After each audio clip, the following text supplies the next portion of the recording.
My message as we look at the papacy in Rome, is it of God? Is it not of God? Let's look here tonight a bit further. And I'm sorry for all the notes that I'm going into, but I have to do this. Excuse me as I move away from Scripture and just give you a bit of church history, because this will help you.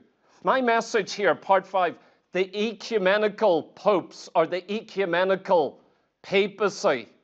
In my life and generation, from a young Christian, I've heard time and time again a promotion of the ecumenical movement.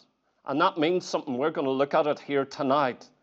In other words, we unify all churches, all Christians, all who say they're Christians, every church that calls itself a church. We're meant to unify, we're meant to love everyone, we're meant to accept everyone, and we're not to dispute, not to have controversy, or not to point out what's wrong. That's the ecumenical movement. But I want to tell you, that is not the real church. Neither is it in line with the teachings of Peter or Paul or John or any other apostle or writer in the New Testament. Let me take you to this message here tonight. The ecumenical popes.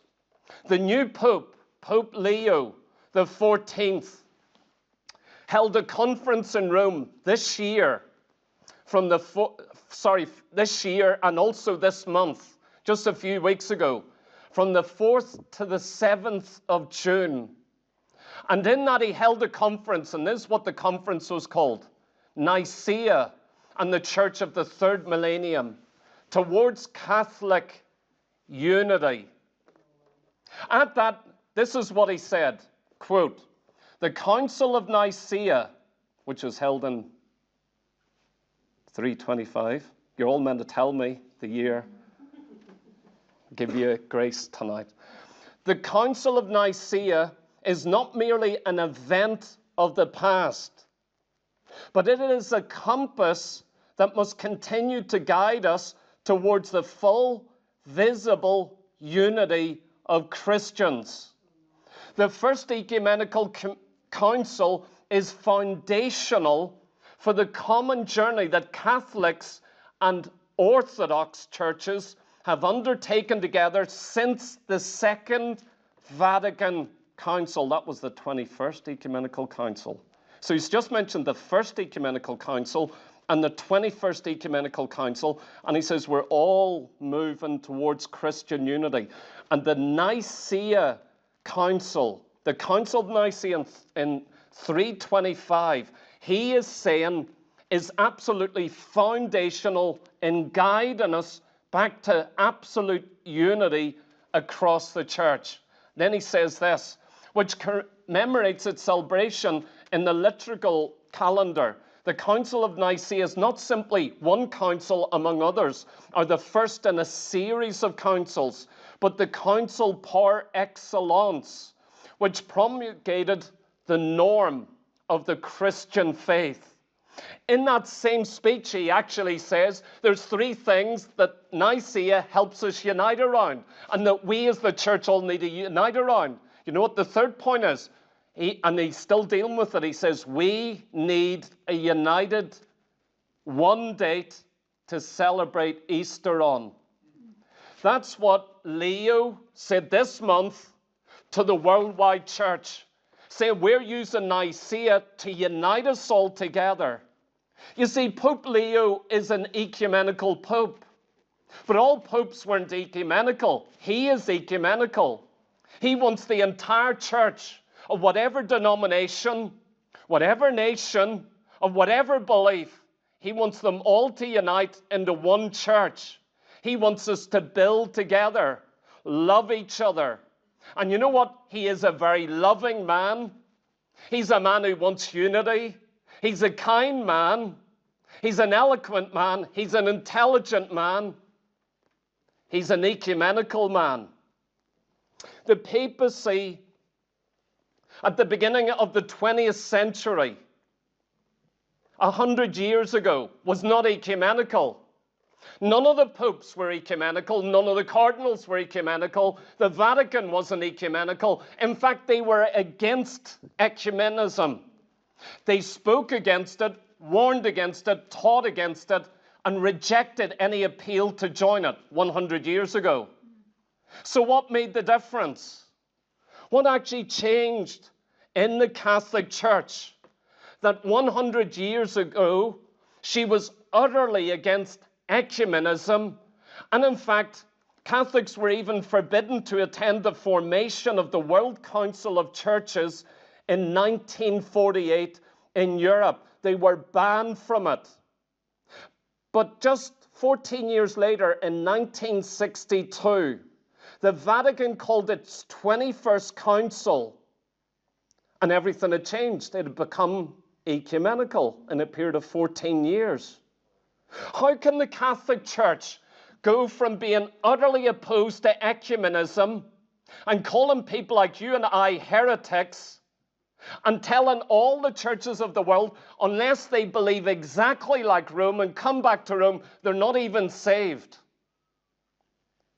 Until 1962, when it opens its arms and embraces all churches, all Christians, all religions, and says, we want to be one, and we're going to build together. I'm going to show you what happened. My message, the ecumenical popes, I've got 3 points here. Point one I want you to listen to, because it's going to shock you. I find this so shocking. And again, people don't know the origin of the ecumenical movement, but I'm going to tell you, and I'm going to give you enough facts. I've had to restrict my facts. I've had to leave page after page after page out of my notes. I'm only skimming over this and giving you the bare facts that you know who created the ecumenical movement, the new ecumenical movement of the 20th century. My first point here, the creation of the 20th century ecumenical movement. The word ecumenical is actually in the Bible. It's mentioned 15 times. It's the Greek word oikonomi, but it's translated in different ways in our Bible. This Greek word mentioned 15 times in our Bible, and this is what it means. In the first century, when the Bible was being written, it means the land within the Roman Empire, or that land where all Roman citizens actually live. You have this used in Luke chapter 2, verse 1, this actual word speaking about the entire Roman Empire. Also in Acts 17 and 6, it talks about this word ecumenical, translated different words in our English, but it means the entire world. The word world is ecumenical, and it's this word oikonomi. I'll say it different from the previous time, but you bear with me. It also means at different other times in our Bible, it means the entire globe beyond the imperial borders where men lived. In other words, the entire world. Matthew 24, verse 14, Luke chapter 4, verse 5, and again Acts 17, verse 31. So you have this word world used in different ways. It means everyone within that area, the complete, the all. Or within the Roman Empire, there was different countries within the Roman Empire, different provinces, different languages, different cultures, different people. But the Roman world was unified. This is the word ecumenical. Doesn't matter your country, doesn't matter your dialect, doesn't matter your family background or your citizenship or your country. You are all ecumenical, or you're one Roman Empire. So that's where the word ecumenical means. But by the 4th century, as we dealt with last week, 4th century, when the state of the Roman Empire joined with the early Catholic Church, they took this word ecumenical and they used it in a different way. They actually used it for the entire Catholic Church coming together. When you get all the church from all the Roman Empire joining together in a council, they called it the Ecumenical Council. The Council of Nicaea was the first ecumenical council. Second Vatican in 1962 was the 21st ecumenical council. And these 21 councils have molded the entire Catholic Church down over the ages. And as I told you last time, who called the first ecumenical council? It was Constantine the Great. He had unified the entire Roman Empire, defeated all his enemies. By 324, he had one empire. He'd put down all the other emperors. He was now supreme. One army, one economy, one empire under Constantine. Only one thing he lacked: one church, one united church. What did he do? 1 year later, he called the First Ecumenical Council. He was a military leader. He was a political leader. And he called the First Church Council. Why? To unify the church, to create an ecumenical movement that's going to unite all Christians together in one movement, one church, under one title, that are all going to believe the same, do the same, act the same. And he's creating that. Remember what we said last week: if you were a Christian and you didn't join that, after Nicaea, you were persecuted. Do you know, he started Nicaea by saying you need to love each other, and you need unity, and you need to stop fighting, and you need to stop arguing. But at the end of Nicaea, he says, if you don't join this loving fellowship, this one church, unified church, if you don't join this unity, we'll persecute you, burn your house, throw you in prison, or take away your life. And Constantine initiated persecution as a result of that. But I'm not talking about that. That was last time. I'm bringing you to the 20th century and the creation of a brand new ecumenical movement. But at the beginning of the 20th century, the Catholic Church rejected it, wouldn't have anything to do with it.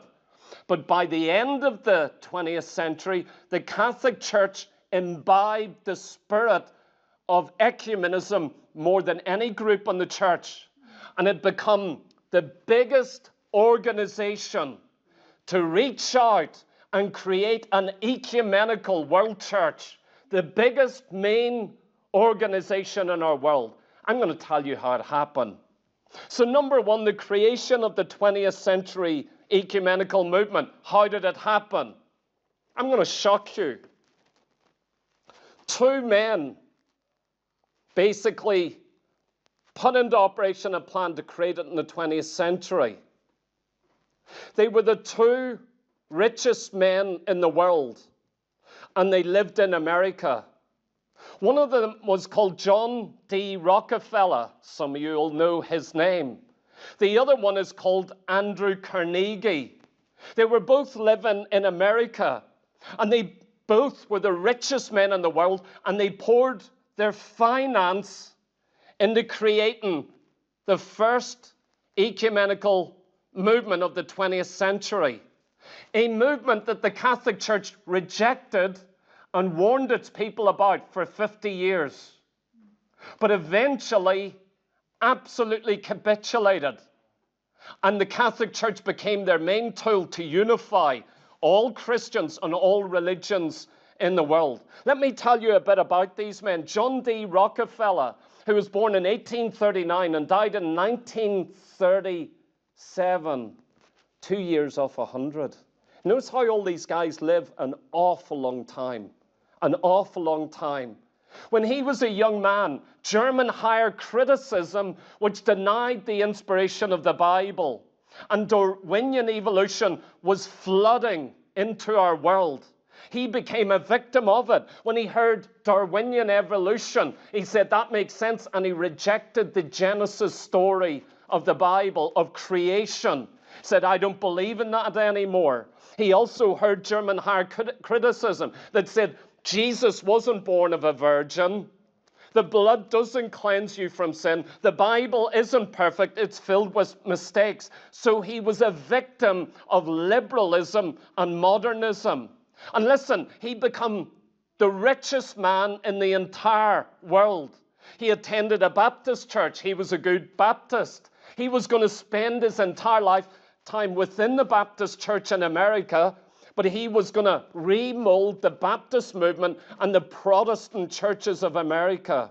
In the 1870s and 80s, he poured his wealth towards Baptist pastors and Protestant pastors, into individual men, supporting them, giving them money, into the theological colleges where young pastors were trained, into foreign missions that were reaching out across the world. He poured his finance and money into them. And in fact, the various Baptist denominations of America. And you know what he began to do? He wanted to change them and make them liberal. When he came to America and came to the Baptist church, it was evangelical, it was fundamentalist, it was Bible believing, it was in a condition of spiritual revival. But here's a man who begins to pour his wealth in. He started to change the leadership of the church. He started to pay for young Baptist pastors to go to Germany to be trained in German higher criticism. And in those colleges, the Bible was destroyed before them constantly. So all through the 70s, all through the 80s, he was doing that. Into the 90s, he began to pour his money into changing the religious education of children right across the Protestant churches of North America. One of the young Baptist pastors he affected was a man called Walter Rauschenbusch. He actually sat under the ministry of D.L. Moody, Hudson Taylor, and was in these other revivals. He made a commitment to get born again at about 17 years old. But he came under the influence of Rockefeller, began to hear this higher criticism and the teaching of Darwinism within church circles. This man, Rauschenbusch, created the social gospel. He was heavily financed by Rockefeller. He began to emphasize we ought to be reaching the poor, feeding the hungry, reaching out to the destitute. He began to speak a gospel about a physical kingdom coming on earth. He talked about an organized one world political government that was going to be a part of this. He became a socialist. He imbued the Fabian doctrines that were being taught politically in England. And so here is a man under this in Baptist circles and churches and colleges who actually goes from being under the ministry of Moody and Hudson Taylor and right on the cutting edge of revival, and he moves within a few short years to being a liberal, believing Darwinism, becoming a communist, and he was very close friends with Rockefeller. In fact, from 1900 to 1918, their wives were constantly together speaking. And Rockefeller financed him every year, paid his bills, paid his pay packet. And so this young Baptist preacher created a new teaching called New Evangelicalism. Listen to me. I'm talking about one of the greatest curses that swept the church in the 20th century of ecumenism. And I'm going to show you the roots of this. In the year 1908, this same man, Voltaire, created the Federal Council of Churches in North America. 29 Protestant and Eastern Orthodox denominations were represented at it. Notice the date, 1908. They were there, they signed what was called the Social Creed, basically socialism coming into the church. It was making the church not a thing of heaven and spiritual, but a thing of the earth. They begin to emphasize God's kingdom coming on the earth, of establishing a physical, visible unity in the church. And in fact, this first ecumenical church movement in America, it was Rockefeller who paid 10% of its annual income each year. Again, he was pouring his money in. Listen, I want you to hold on to this. I know I'm going to cover a lot, but I'm going to begin showing you what's behind all of this. They are raising up something political.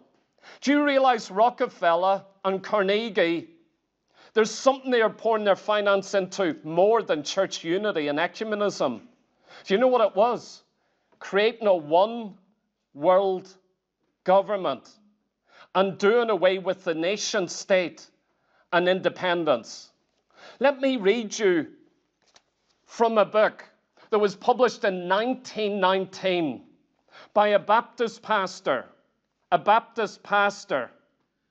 who was a part of this group, trained under Rockefeller, And you know what the title of his book was called? 1919, The New World Order. He was a part of this group, and he was one of only several that published similar books, and I've got them all at home. Quote, "The old order passes from view. The new world rises upon our vision. The world can never again be as it has been. The world war represents the close of an age and the opening of a new epoch. It began as a world war. It has developed into a world revolution. If there's to be a new world, it must first come through a new spirit in the nations. There must be created an international mind and conscience. Men must learn to think of humanity as one family and to have a world patriotism. World patriotism must be a faith, a chivalry, before it can be an organization. International peace must become an aspiration, a religion, before it will become a reality. There must be some international organization which shall make the new ideas effective and secure world justice. It is necessary, therefore, for the nations that believe in world humanity and international justice to express their common life in some form of international organization. There is no more justice for the claim of absolute sovereignty on the part of a nation other than on the part of an individual. The only alternative is world federation with a world parliament, an international court. There must also be an international police force, a large and strong enough to enforce international law against any offended member. This international police force should possess an army and a navy strong enough that if any offended member rejects it, in fact, it should be the only army and navy in existence, and no nation must be permitted to gather deadly weapons. There must be a League of the Nations with advantages so manifestly real that all will want to enter it. The earth for the people. The nations must take the next step and control the resources of the earth in the interest of all peoples. By federated action, they must take control of the earth's resources and make these resources available for all mankind." Another pastor who published another book the following year, 1920, who was actually a personal advisor to Carnegie. He, on church union, and this is his book title, The Church and the New World Order, 1920. In that book, he promoted the idea of the major way to establish the New World Order was through the church. Both books were made up from articles published over the previous 2 years. In them, he attacked nationalism and fashioned patriotism as the root of all war and the greatest hindrance to world peace, to bring God's kingdom on earth, otherwise known as the New World Order. What's the New World Order? It's God's kingdom coming on earth, world peace. How do you get world peace? By bringing in a world government. World peace is a Christian attribute. Do you see how they are thinking? This began with Rockefeller pouring his finance into the evangelical Baptist movement of America. But there's a second man I mentioned, Andrew Carnegie. He had been born in Scotland as a good Scots Presbyterian. He was taught blood redemption, the new birth, being born again, and that the Bible was the Word of God. Let me quote him. Quote, "The whole scheme of Christian salvation is diabolical. He hated the blood, hated regeneration, hated the Bible. He hated all these things. He's the second richest man in the entire world. And in fact, in his later days, he gave away 90% of his entire wealth. One of the main things he poured his money into was perpetual world peace. He actually believed in the federation of the world where all nations are going to federalize together and create a global government. And he believed the key to this was the churches. In February 1914, he created a movement called the Church Peace Union. Leaders were all members of another organization that I said Rockefeller created with his money, that the social gospel man, Walter Rauschenbusch, had actually created. So he began to pour his money into this. Carnegie proposed that the church should be the instrument to bring peace in the earth by establishing God's kingdom in each nation. Why would a man who hates the Bible, hates Christ, hates Christianity, begin to create a worldwide unity movement? In his house, he created the first ecumenical movement, and he began to pour his money into it. He gave the CPU an initial donation of $2 million in order that it might mobilize and unify the world's churches and religious organizations so as to accomplish world peace. He further gave $100,000 just like that, and he began to pour all his money into any Baptist leaders, any congregational, any evangelicals who had followed this vision. But he insisted that Catholics and Jews be included on its boards of trustees. All religions were welcomed into it and its future activities. At the public inauguration gathering of this institution, Carnegie addressed 29 religious leaders from 12 different denominations and religious groups. There were churches from America, the Episcopalians, Catholics, Methodists, Baptists, Lutherans, Congregationalists, Presbyterians, Unitarians, Jews, Universalists, and even Quakers. It was the first ecumenical interfaith gathering of its kind in the 20th century. And it began in his home with all of his wealth. This church union was to now be activated in the long-term task of bringing about an organized international peace in the world. These two men, Rockefeller and Carnegie, were pouring all of their wealth into it. After this, they began to plan 2 conventions in Europe. This was going to be the beginning of evangelizing Europe and bringing all churches into unity. In 1914, in August, they were going to hold a Catholic unity gathering in Belgium.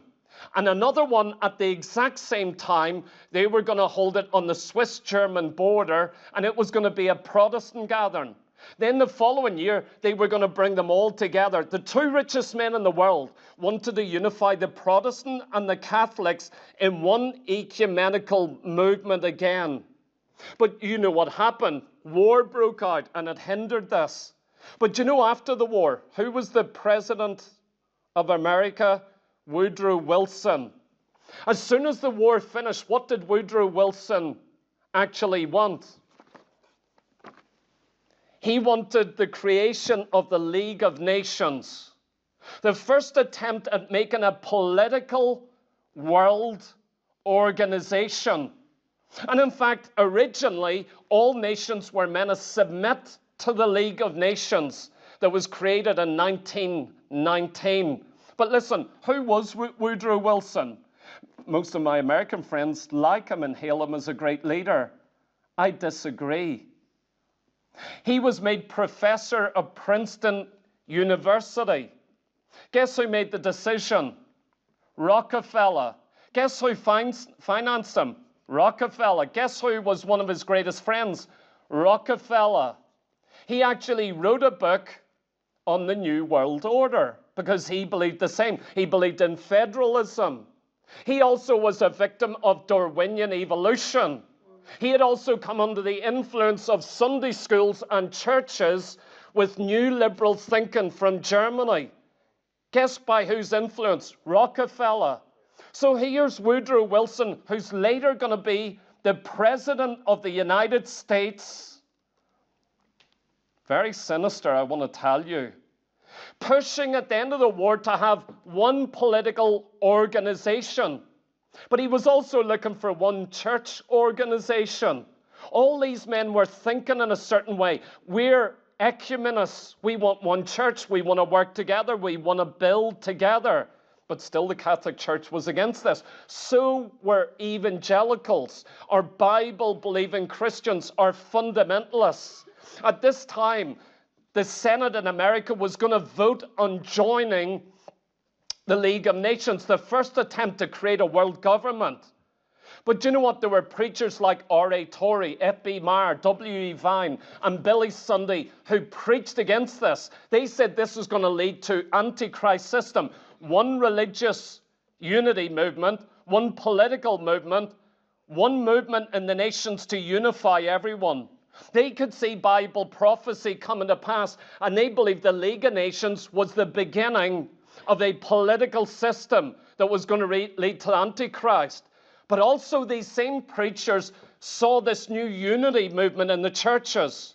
Ecumenical, liberal, modern, social gospel. It says, we care about the poor. We care about those that can feed themselves. They began to preach social gospel instead of preaching salvation for the soul. Remember what Jesus said?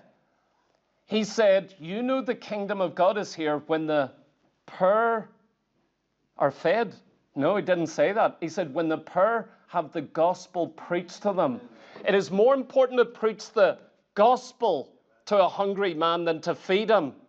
If you ever get that wrong, you're going to get in trouble. Because you're going to start saying that just loving people instead of telling them the truth is good enough. And that's the gospel and that's the love of Christ. No, it's not. You had an entire movement beginning to rise up here, but there were Christian leaders who stood against it. And in the Senate, there was a 2/3 vote against joining the League of Nations. In fact, there were senators in the Senate in America who sat in the congregations of preachers, evangelical, born-again men, and they spoke up in the Senate. They actually said, this is going to lead to an Antichrist system. We're not joining the League of Nations. We're not giving up our sovereignty. We're not going to do this. And so it got voted down. That brings you to 1920. What are they going to do now? They're going to keep pushing this ecumenical movement. But listen, it wasn't enough to have the liberals, the social gospel, the compromisers, the denominations that aren't on fire. They want the real church. There's a man called John R. Mote. He's called one of the greatest missionary statesmen in church history. He was the leader of the YMCA for a period of 30 years. In the year 1900, he wrote a book called The Evangelization of the World in This Generation. He was a radical missionary man. He was respected by all of the evangelical denominations. And he was made the chairman of the World Missionary Conference in Edinburgh in 1910, where Andrew Murray spoke at and other very godly men spoke at. In Edinburgh, 1,200 leaders met together. But guess what? Mote gave all the appearance of being evangelical, born again, on fire, wanting world missions to reach the nations. This is 1910. Guess who he met in 1895? Rockefeller. He solicited funds from him. And just 2 different times, Rockefeller gave him individual gifts of $500,000 to spend as he decided. Also, Rockefeller made him one of his 5 board members to distribute his wealth worldwide. Also, he was a part of the group in 1908 in connection with Carnegie, who created the Federal Council of Churches. He believed the social gospel. He met Carnegie in 1907, asked him for 10,000. Can you imagine that? You're a good evangelical and you're asking these men. Carnegie hates the gospel. Carnegie's creating an ecumenical movement. So Mote went to him, and Mote says, why are you wasting your time in missionary activity and all these conventions and sitting in the midst of all these great preachers? Mote convinced him to finance his plan to evangelize the world. J.P. Morgan, the great banker in America, maybe the 3rd richest, he also poured his wealth into all these things, same people, same institutions, to create a one united church. The 20s, 30s, and 40s were filled with two movements: create a one world church and create a one world government. These two movements kept moving towards the Second World War. One of the main men involved with this was John Foster Dulles. His brother was over the FBI for many years in America. The Dulles brothers were two men looking for a one world government. Also, Dulles, his brother's an FBI leader. He spent the 30s trying to unify the churches in America and Britain and Europe. This man, John Foster Dulles, wanted one church influenced by politics, and they birthed a vision of God's kingdom coming on the earth, a social gospel, love each other, unify. But Christ and truth was not the center of this. Saints, that's my first point, and I've cut this way down. You may be shocked at that because you won't think it. But I've tried to convey to you, this is how the ecumenical movement was created in the 20th century. My second point, Rome and its popes becoming ecumenical. How did that happen? By 1962, when the Second Vatican Council, or the 21st Ecumenical Council, when it was called, 3 men had risen to power in the Catholic Church, all influenced by this movement. This movement that was sweeping the Protestant churches of America and Europe and the world. Liberal churches. It was now invading the Catholic Church, and 3 men were impacted by it. Cardinal Leo Joseph Suons. I'll come to him shortly.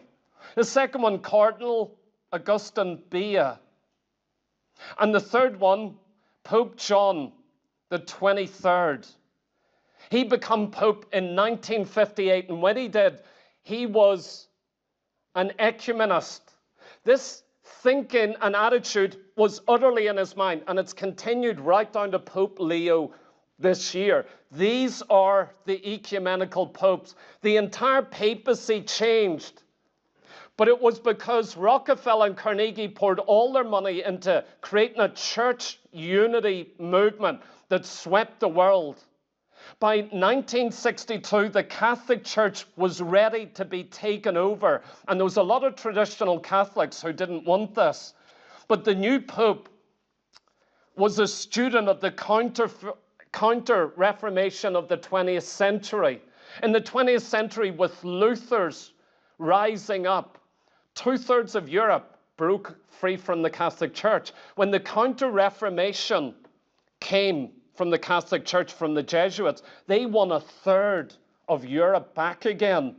That's how powerful a movement it was. This new Pope, who was ecumenical, was a deep student of the Counter-Reformation. He started to call the Protestants separated brethren. No longer heretics to be persecuted. You're just a brother in another church, a sister church. After a week of prayer for Christian unity in January 1959, he surprised everyone by calling this 21st Ecumenical Council of the Catholic Church. He said that it would be an ecumenical council for the entire church. He would open the doors and invite people from other churches to come in on this. He opened the council with prayer to the Holy Spirit. Listen what he prayed. Renew your wonder in our time, as for a new Pentecost. The new ecumenical vision and goal were to be found in the words of the prayer of Jesus in John 17. This is what they emphasize, that they all may be one, as thou, Father, art in me, and I in thee, thou also may be in us, that the world may believe that thou hast sent me. This become their theme, the unity of the church. The Catholic Church now is not one of the most separatist churches. It's going to endeavor to do what Rockefeller and Carnegie was doing at the beginning of the 20th century. Within 50 years, the vision has now passed right into the papacy, and the popes now, not realizing the influence of where this has come from, are now going to make the entire church ecumenical. One church, let's love one another, let's unify. They de-emphasized doctrine, division, difference, and separation. And they emphasized Jesus wants us to be one. This was the first Catholic council to invite attendees from other churches. They opened up the doors. There was about 100 people sitting there by the end of it from other churches. See, you'll hear across the church, in circles I've been in, they'll say, but the Catholic Church has changed. Doesn't persecute anyone anymore. Doesn't hate the Jew anymore. It loves, you're allowed guitars now in services. Listen what happened at the Second Vatican Council from 62 to 65. They changed the Latin Mass, so the Mass is no longer in Latin. It's going to be in the language of the people. The Pope actually confessed his sin of anti-Semitism. He began to speak about other churches and call them separated brethren and sons, and saying we need to open up dialogue with all Christian denominations. He also provided the Bible in the mother tongue for all Catholics in every nation, and they allowed guitars in the door as well. On the 4th of December 1965, near the end of Vatican II, Pope Paul VI was the first pope ever to take part in an ecumenical prayer service for unity. It took place in St. Paul's Basilica, with Catholics, Orthodox, and Protestants in attendance together. The Pope attended, but he did not preside over it. He let someone else lead it. On the last day of the council, on the 7th of December, a special service was held in St. Peter's, at which the Pope invited the ecumenical patriarch of Constantinople, that's over the Orthodox Church, they had split in 1054, to join him at the altar. And the Pope announced that the papal bull given against the Orthodox Church in 1054, excommunicating them, was declared null and void. We are now going to begin to embark on unity. We're going to strive for unity. We're going to work our way back to Nicaea again, to be one church. And so this began a whole different season in the Catholic Church.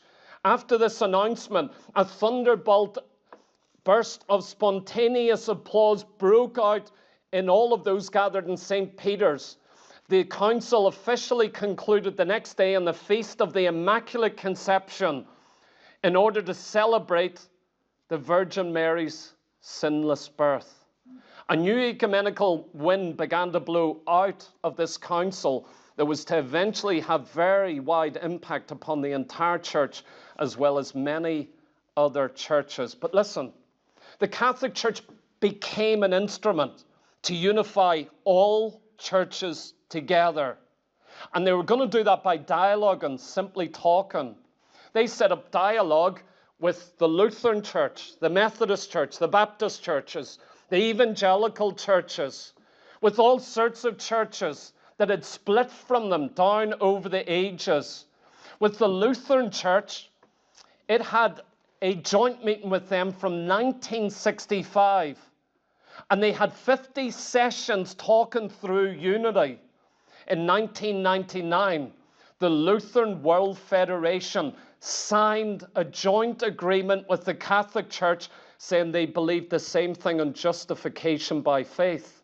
Luther, who split away because of the heresy of denying justification by faith, now that entire movement joins against us. We believe the same thing. And they do.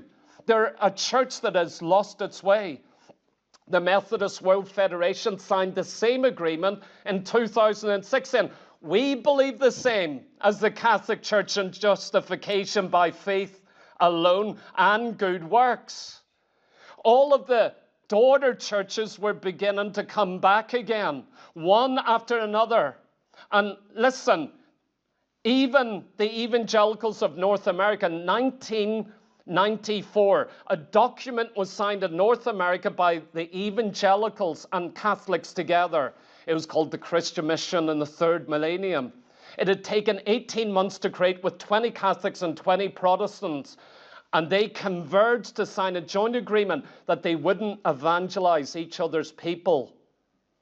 The leaders of the evangelicals were Pat Robertson, the famous television preacher, J. Packer, the writer in the Puritans, Mark Noll, the church historian, Bill Bright of Campus Crusade of Christ, Os Guinness, who was a descendant of Guinness from here, who preached in our streets, and John White. All these evangelical born-again leaders signed this agreement in the 90s saying, we're all Christians. We accept you Catholics as being Christians now. We're not going to evangelize your people. YWAM signed this.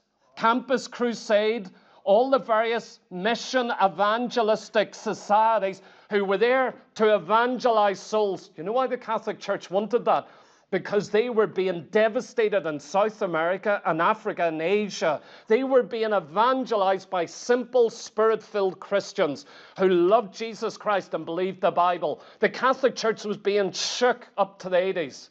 This was them coming back. Let's just talk. Let's dialogue. Let's sign agreements. Let's live at peace. Let's be in unity. Third and finally, boy, I've cut so much out. The dangers of ecumenical unity. I want to finish on this. The dangers of ecumenical unity. My message has been on the ecumenical popes. We are living in an hour of ecumenical popes. They come with smooth words, seeking world unity, unifying all Christians. They speak of love, but they also pray to Mary. The Catholic Church didn't change at Vatican II. After Vatican II, they still believed all the same Catholic fundamental doctrines about the Mass, the papacy, Mary, and every other teaching. But it was an outward veneer of love, unity, and of change. Now they spoke in tongues, played guitars, danced at Mass.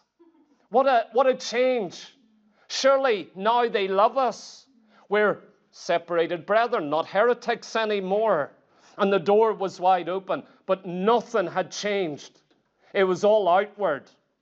Third and finally, the danger of ecumenical unity. I want to deal here, as I close, with three men. Three prominent men in the evangelical church. Three very influential men. And I want you to see how they got captivated by the ecumenical spirit. Remember, this goes back to two rich men over 100 years ago who won a one-world government. But they see the way to get there. They've got to unify the church, make the church ecumenical, and they poured all their wealth. Why do you have very rich men pour in all their wealth in to unify the church? There's a good reason. Because if they create an institution, they can control it. Pope Francis, of all popes, has been the New World Order Pope of all the popes ever. He wasn't even a good Catholic. He wasn't even a traditional Catholic. He just said whatever come to him. He changed everything. That his ideas on marriage or hell or how you get to heaven. He wasn't a Catholic, never mind a Christian. He was a New Age Pope, put there very specifically. Saints, we're coming to the last days, the last of the last days. Bible prophecies about to be fulfilled. And you better know the dangers of ecumenism and of the ecumenical movement. Let me give you three men. The first is an American Baptist evangelist, the most famous of all. His name is Billy Graham. He got born again. In fact, we just passed by the end of the road where he knelt down and said that he accepted the Bible and met with the Lord and said, I'm going to preach the Bible. As a young Christian, he went to the Bob Jones University. In that university, they used to teach Revelation 17 is the Catholic Church. They warned of ecumenism. They were a fundamentalist, Bible-believing Bible school, and he got raised in that. He was good friends with Bob Jones Jr. II. At the end of the 1940s, Billy Graham began to explode on the world stage. In the 50s, Graham suddenly shot into public notoriety with his dynamic evangelistic ministry. He spoke to the heart of a nation like an old-fashioned prophet.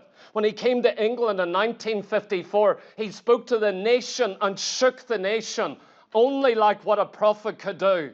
A unique message, always preaching the gospel. You must be born again. Repent of your sins. He always preached the truth, never deviated from the simple proclamation of Christ in his message. He shook entire nations. He was a young man trained under Bob Jones University. I've got a video at home where the men who mentored him and trained him and watched him, they watched him arise as one of the greatest preachers of the hour.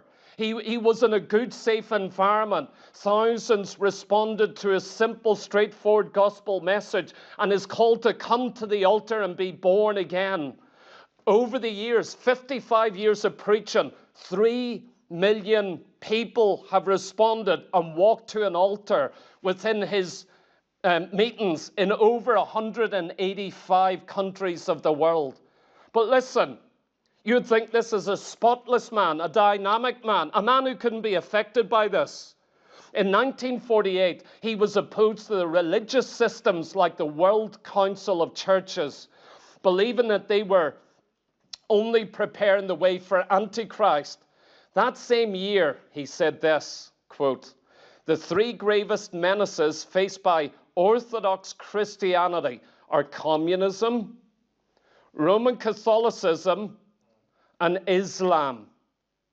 He took an utterly uncompromising stand on the truth of the Bible. At the beginning of the 50s, he was also willing to denounce modernist preachers who denied the full inspiration of the Bible, those who rejected the work of the cross of atonement, Jesus' blood, the virgin birth. He separated from these men. He would not tolerate them, and he spoke and warned against them. But listen, by 1954 through to 57, he began to publicly identify with these same liberal Protestant ministers who'd been brainwashed by Rockefeller. In his evangelistic campaigns, he said, in order to get open doors, have campaigns, have people at his meetings. He allowed them to be on his boards.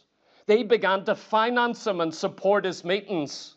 When he opened his crusade in May 57 in New York City, they were his backers, financiers, and supporters.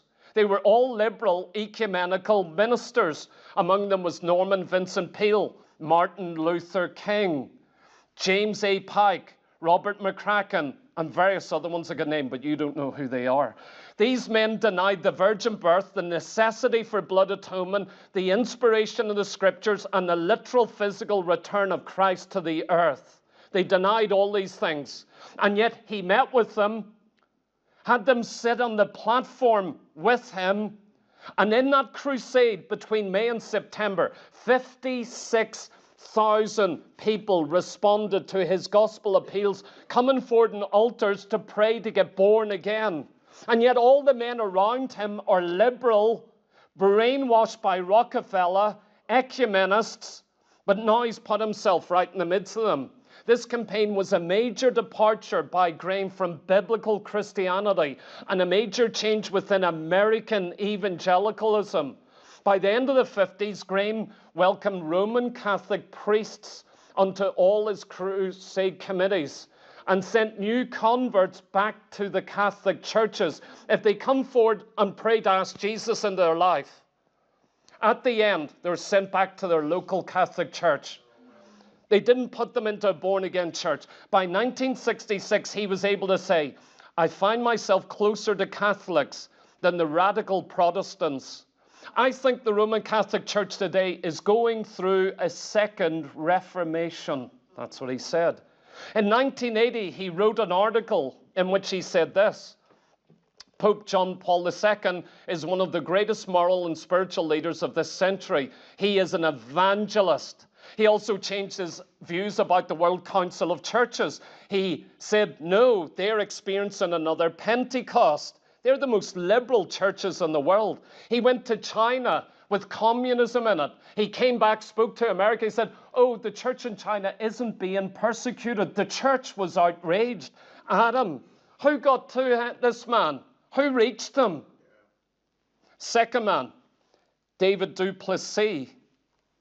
He translated for Smith Wigglesworth in his great Pentecostal campaigns. He was one of the best known Pentecostal preachers in the 1940s and the 1950s across the Pentecostal world. Writers, historians, everything. He very quickly rose to a place of influence, getting to know all of the key leaders in America and in Europe, in all the greatest, biggest churches of the world. He traveled preaching in some of the greatest old-fashioned Pentecostal churches. But listen, in October 1948, he had a car crash. He very quickly realized as he woke up in his bed, he was a different man. He used to preach against the Catholics that they needed to be born again. Preach against liberalism, it would take you to hell. It was a deception. But when he woke up after the accident, he was a different man. He thought, he felt, he talked, he believed differently. His personality had changed, which led him to think and act differently. Du Plessis later said that he believed that God told him on his bed that he was to stop judging others and to forgive those he thought were his enemies.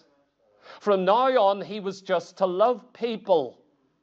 When he got out of hospital and was fixed again, he said he had a miraculous recovery. 1951, he said, the Spirit of God told me to go to the World Council of Churches and speak to them. And so he joined up with them and began to fellowship with the most apostate Protestants in the world. He came across at one conference Cardinal B, who was the ecumenical leader in the Catholic change. And he said to him, why don't you come to Rome? So he came to Rome. Du Plessis led the Pentecostal and charismatic dialogue between Pentecostals and the charismatic church. He began saying the popes were more Pentecostal than anyone he'd ever heard. He said the popes, he heard them speak in the Vatican. He said they're speaking like prophets. It's prophecies coming forth from these men. This one man began to try and infiltrate the Pentecostal movement, but they were all against it. In fact, the Assemblies of God America took away his ordination in the 50s and said, stop mixing with apostates, stop mixing with false churches, stop collaborating with those who don't love Jesus Christ and don't love the Word of God. See, the churches were more awake then. They're not anymore. By the 1980s, they gave him his ordination back. Assemblies of God did. Said, sorry, we've changed in our views now. We've moved on now. Do you know Du Plessis? They couldn't get anyone from any Pentecostal denomination into this dialogue. And the Catholic Church says, we want people to talk to. So he gathered these strange group of men and created a conference where they were going to meet together. Do you know, for 5 years they dialogued. These are the most compromised people in the Pentecostal church and the Catholic church, and they dialogued for 5 years. They dialogued, they argued, they prayed together, they broke bread together, they prayed, they even laughed together. What is amazing is that in their writings, and I've read them, those 5 years, at the end of 5 years, they still could not agree, but they wanted to. It's just the Bible kept getting in the way. Third and last one, Rick Warren, a Baptist, who's the senior pastor, or was the senior pastor of Saddleback Church, the author of The Purpose-Driven Church, which he published in 1995, and The Purpose-Driven Life in 2002, which sold more than 30 million books. Some 400,000 pastors and church leaders in evangelical churches have also attended his conferences. While presenting himself as a conservative evangelical, many have questioned his user-friendly gospel. But listen, it's far worse than that. As well as his occasional mention of Catholic mystics and Mother Teresa in his books. Early in 2014, Warren came out publicly in support of Catholicism. When he was interviewed by the Catholic station EWTN, he stated that he fully supported the new evangelization of the Catholic Church. He mentioned a delegation of 30 European Catholic bishops who were sent by the Vatican to his church. Warren also referred to Pope Francis as our Pope. He spoke very highly of Francis several times during this same interview. He also mentioned that Mother Teresa, Martin Luther King, Billy Graham, and John Paul II were four of the greatest influences upon his life. I could go on. I could bore you to tears. Do you know what I'm telling you? This ecumenical spirit, Rockefeller, Carnegie poured their wealth in. They wanted a one-world government, but to get there, they need to create a one-world church. They need to deal with that church. See, this is a plan of Satan. And they spent 50 years getting their hands on the Catholic Church. They hijacked the Catholic Church. It's no longer a Catholic Church. It hasn't been since Second Vatican. They've got all the traditional teachings, but now they're an instrument of the New World Order. Ecumenism is a spirit. But what's scary is how it invades the real Church of Jesus Christ. Do you know that Rick Warren is also, at least was, a member of the CFR, the Council on Foreign Relations? It's a political globalist movement created by these same men in America. What is Rick Warren doing in an association that's looking for a one-world government? Why, when you start looking and listening, why did he join the peace movement and join in institutions pressing for world peace and calling all his preachers into this? You need to ask some serious questions. Let me remind you what happened in Genesis with Cain and Abel. Do you remember when Abel's sacrifice was accepted? Blood atonement. God accepted it and sent fire. Cain offered works, good works, moral works, the works of his hand. I worked hard. And he got angry at his brother Abel. They're brothers. Both of them know the gospel. Both of them know it should be blood. Cain isn't the same. What did he do? He hated his brother. Now listen what happens. This is the ecumenical strategy. And I'm going to tell you it here. First, Cain talked with Abel. In one verse it says, he went into the field and he talked with Abel. That's the first thing. Dialogue. Well, just talk. Let's just discuss our differences. Second of all, it said that Abel worked in the field with him. They were working together. First talking together. Now they're working together. We're all Christians, aren't we? Let's evangelize. Let's worship. Let's have church gatherings together. Third of all, Cain rose up against him. Now it's not just unity. He says, I don't like what you are. I don't like the way you are. Do you notice how it's always us who have to change? They don't change. They still pray to Mary. They still do the Mass. Yeah. They still do all of that. They still have their statues. None of that has changed. We're the ones who are meant to change. Now they're against, they're speaking against. Then fourth and lastly, he slew him. What begins with talking, then working, ends with slaying. The dialogue leads to death in the ecumenical movement. Or where we read when Sanballat wanted to talk and dialogue with Nehemiah, he said, no, I'm not even going to talk with you. Paul didn't dialogue with the Judaizers in the New Testament who wanted to bring circumcision in. Oh, well, it's only a little thing, a little difference. They believe in the blood, they believe in the Bible, they believe in Jesus. It's just they believe you need to be circumcised to be saved. Let's just dialogue. Paul never done that. Never, ever. The Bible clearly commands in Titus 3:10, a man that is a heretic after the first and second admonition, reject him.